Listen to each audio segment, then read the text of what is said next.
Okay, so a little review on how to sketch. Okay, the very first thing, and we had it listed in our steps as well, look at your non-permissible values, find out if they're holes or vertical asymptotes. Simplify the equation if it has a hole, and graph the simplified form.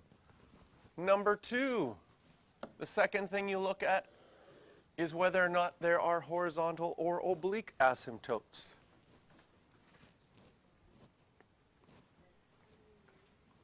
We did the intercepts and other points as number 3, and after getting the intercepts and other points, they list it as the behavior of the graph near the points. We just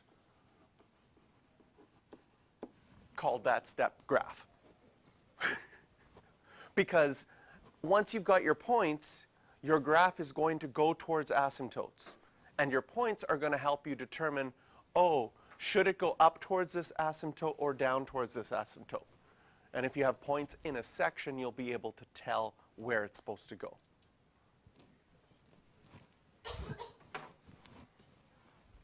So question number 1.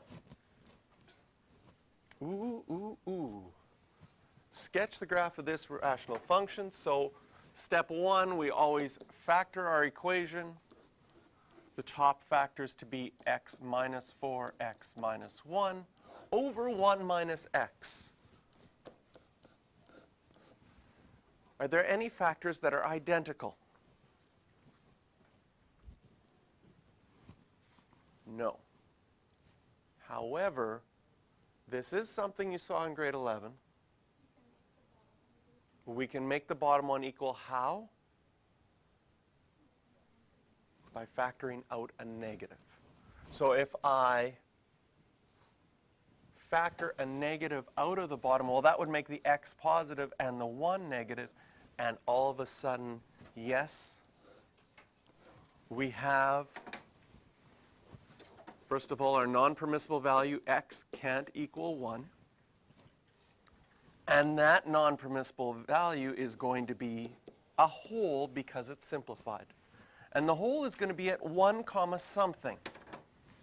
In order to find that something, we need to rewrite our new equation that's been simplified.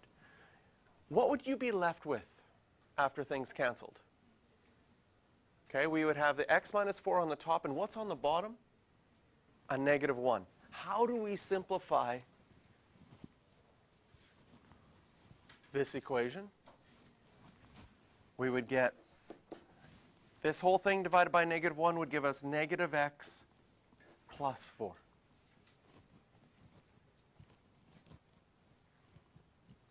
And after you've simplified, you sketch the new graph.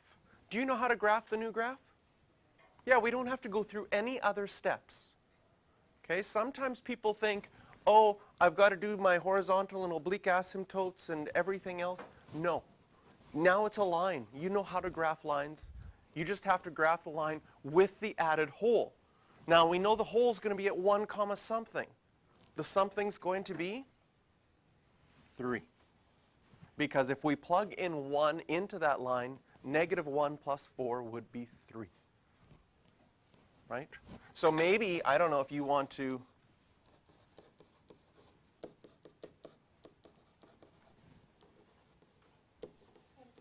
make a note for yourself, because over and over again, I get students go, I wrote the whole down in my notes, but I don't know where I got it from. And so if you make a little note, oh, I found that this 3 because I plugged x equals 1 into the new equation to find that value of y, maybe that'll help you when you're looking at your notes later, remember what we did. Well, how hard is it to graph this? Not hard at all. Negative x plus 4 would have a y-intercept at 4. Okay? Remember, it's not enough just to show the ticky marks. We need to label our points to give a scale. You could either use a slope and go down 1 over 1, or you could find your x-intercept by plugging in y is 0 and get 4, 0. And this point actually at 1, 3, that's my hole in my graph. So I show a hole in the graph with an open circle. Draw your line,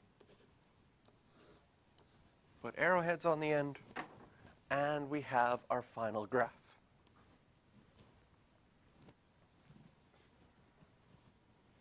So in this case, after we factored it, we got an equation we could graph right away. We didn't have to go through steps 2 with the oblique asymptotes and horizontal asymptotes.